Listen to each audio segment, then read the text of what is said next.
Viúva pobre vende única cama, a preço de banana. Dinheiro secreto do marido estava escondido no colchão. Caatinga do sertão nordestino, 1850.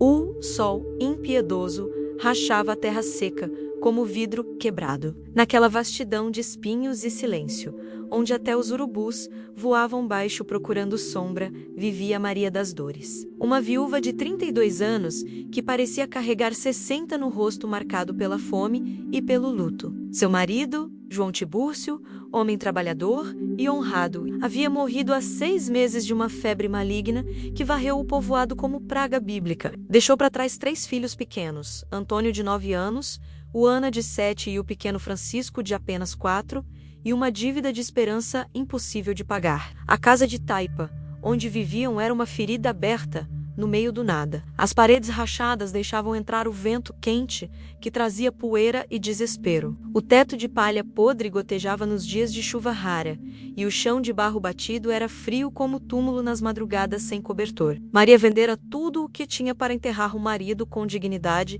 e alimentar os filhos durante aqueles meses terríveis. As 3 galinhas magras, a enxada velha de João, a panela de ferro da mãe dela, até os 2 vestidos de chita que guardava do tempo de moça. Restava apenas uma coisa na casa quase vazia: a cama de madeira de aroeira, onde dormira com o marido durante 10 anos de casamento. Aquela cama era mais que mobília, era o altar do matrimônio, o lugar sagrado onde os filhos foram gerados, onde João morrera, segurando sua mão, sussurrando palavras de amor que ainda ecoavam no silêncio das noites. O colchão de algodão cru, remendado e surrado, guardava o cheiro do marido, suor honesto de trabalhador, fumo de rolo, e aquele perfume de homem bom que nenhuma viúva esquece. Maria dormia ali com os 3 filhos amontoados, acuicendo-se uns aos outros como passarinhos assustados no ninho. Mas a fome não respeita a memória.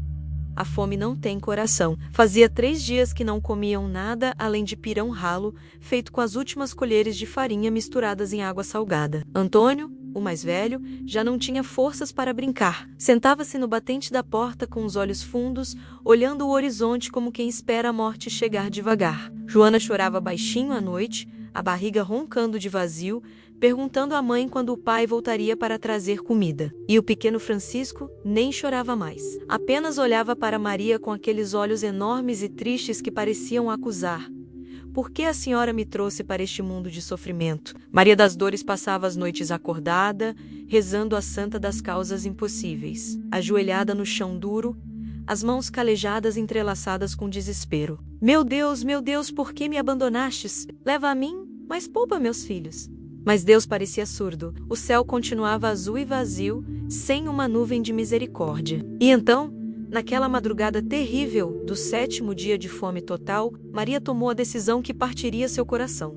Venderia a cama. Ao amanhecer, mandou Antônio ao povoado distante 3 léguas para chamar o comerciante Tobias Ferreira da Silva, um homem conhecido por comprar tudo pelo preço que ele mesmo inventava, aproveitando-se do desespero alheio como urubu da carniça. O menino voltou ao meio-dia, cambaleando de fraqueza e sede, seguido pela figura sinistra do comerciante montado numa mula gorda. Tobias era um homem gordo e suado, de barriga proeminente, olhos pequenos de porco calculista e um sorriso amarelo de dentes podres. Usava chapéu de couro ceboso e trazia sempre um chicote enrolado na cintura, não para a mula, mas como símbolo de poder. Ele desceu da mula com dificuldade, limpou o suor da testa com um lenço imundo e entrou na casa sem pedir licença. Os olhos de porco varreram o casebre miserável e pousaram na cama de aroeira. Maria estava de pé ao lado, com os 3 filhos agarrados à saia rota, tremendo não de frio, mas de humilhação. É? Essa? A cama? Perguntou Tobias, batendo na madeira com os nós dos dedos gordos. Madeira boa, aroeira legítima, mas o colchão está uma miséria.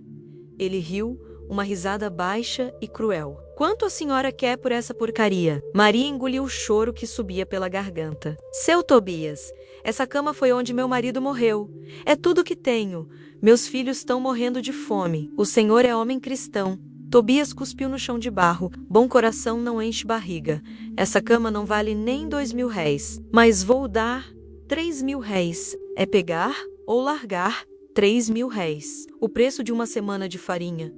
Maria sentiu as pernas fraquejarem, olhou para os filhos, Antônio com os lábios rachados, Juana com a pele colada nos ossos, Francisco com aquele olhar de cordeiro. Não havia escolha. Eu aceito, seu Tobias, mas o senhor pode buscar a cama amanhã? As crianças tão fracas para dormir no chão hoje. Tobias bufou.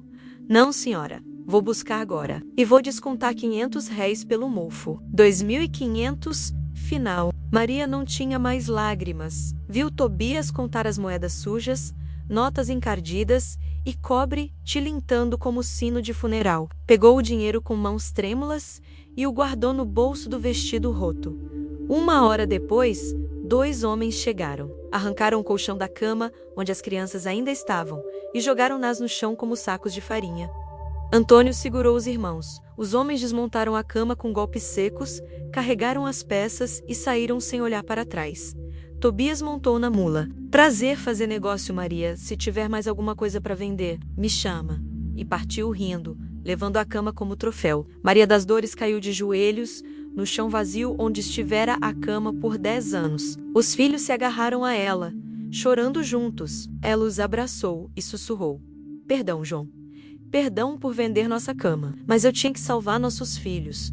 Naquela noite, Maria comprou 3 quilos de farinha, meio quilo de rapadura e um punhado de feijão. Cozinhou um angu grosso, a primeira refeição decente em uma semana. Os filhos comeram chorando de felicidade e depois dormiram no chão de barro, cobertos por trapos. Maria ficou acordada, olhando o espaço vazio onde estivera a cama, sentindo o fantasma do marido ao seu lado. Ela não sabia do segredo que João Tibúrcio levara para o túmulo. Não sabia da providência escondida que o marido preparara para proteger a família. Não sabia que Tobias carregava para casa não uma cama velha, mas um tesouro, e que sua ganância o impediria de desfrutar. A injustiça parecia completa, mas Deus, que não abandona viúvas e órfãos, já havia escrito o final desta história. E o desfecho viria de um modo que ninguém poderia imaginar. Comente. Se você tivesse que vender seu último bem para alimentar seus filhos, o que você faria? Povoado de Santa Rita do Agreste, 3 dias depois. Tobias Ferreira da Silva estava de excelente humor, sentado na varanda larga da sua casa de alvenaria. A única do povoado com piso de ladrilho e janelas de vidro. Saboreava um pedaço generoso de carne de sol com pirão de leite, regado a cachaça de alambique. A barriga enorme balançava a cada gargalhada, enquanto contava aos compadres a história da viúva idiota que vendera uma cama de aroeira legítima por mixaria R$ 2.500. R$ 2.500 por uma madeira que vale 20 mil só no tronco. Essa gente pobre não tem cabeça para negócio. São burros de carga que Deus botou no mundo pra gente como eu prosperar. Arrotou alto, bebeu mais cachaça e apontou para o fundo do quintal. Botei a cama no depósito. Vou desmontar, vender a madeira em Feira de Santana e fazer uma fortuna. O colchão velho, vou jogar fora ou usar para cama de cachorro. Os compadres parasitas que viviam das sobras de Tobias riram bajulando. Nenhum percebeu o olhar silencioso do escravo de ganho Benedito, homem negro de 60 anos que trabalhava para Tobias havia décadas. Benedito conhecia o coração podre do patrão. E conhecia algo mais. João Tibúrcio, João e Benedito haviam sido amigos. Trabalharam juntos na construção da igreja de Santa Rita, carregando pedras sob o sol, dividindo a mesma cuia d'água e conversando sobre Deus e família. João era diferente. Tratava Benedito como irmão, dividia o almoço, ouvia sem julgar. Num desses dias, contou-lhe um segredo e fez jurar silêncio. Benedito, vou te contar uma coisa que nem Maria sabe. Guardo dinheiro para o futuro dos meus filhos. Costuro dentro do colchão da cama. Já tem quase R$ 200.000 ali. Se eu morrer, promete contar para Maria? É tudo que posso deixar para eles.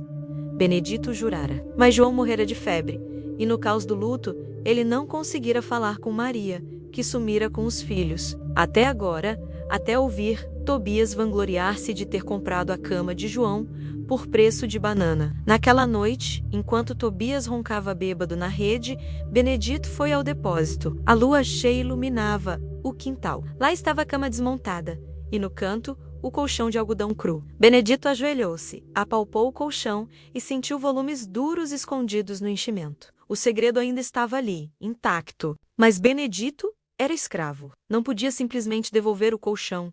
Se Tobias descobrisse, morreria a chicotadas. Precisava de um plano. E Deus lhe soprou a ideia. Na manhã seguinte, Benedito falou: Patrão, aquele colchão está fedendo demais. Posso queimar hoje? Tobias de ressaca respondeu: Queima, mas aproveita o algodão para o pavio. Não desperdiça.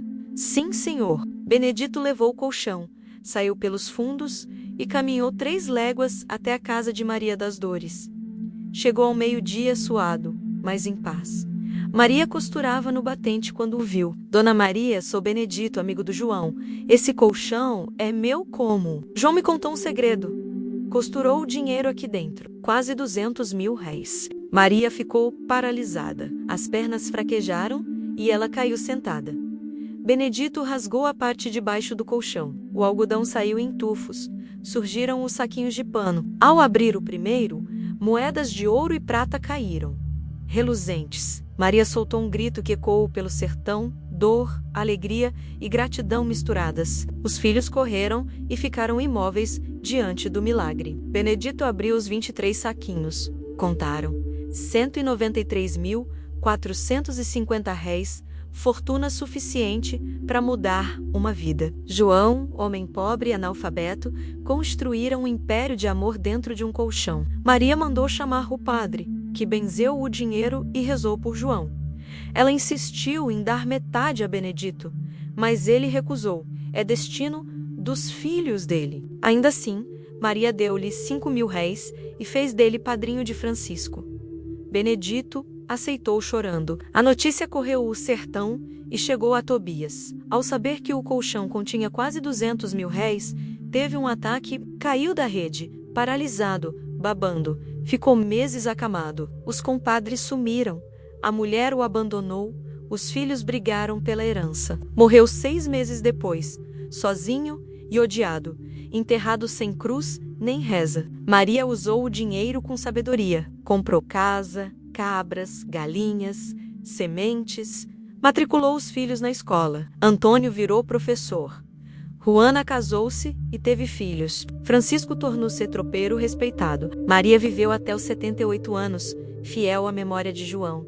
Foi enterrada ao lado do marido, sob uma cruz de aroeira esculpida por Antônio, com a frase: João Tibúrcio, homem pobre de bolso, rico de amor, provedor eterno da sua família.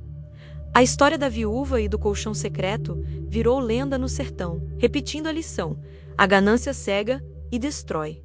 O amor previdente atravessa a morte. Deus não abandona viúvas nem órfãos, e a justiça se cumpre de modos que nenhum homem prevê. Inscreva-se no canal para mais lições de sacrifício familiar e deixe seu like se você acredita na justiça do retorno.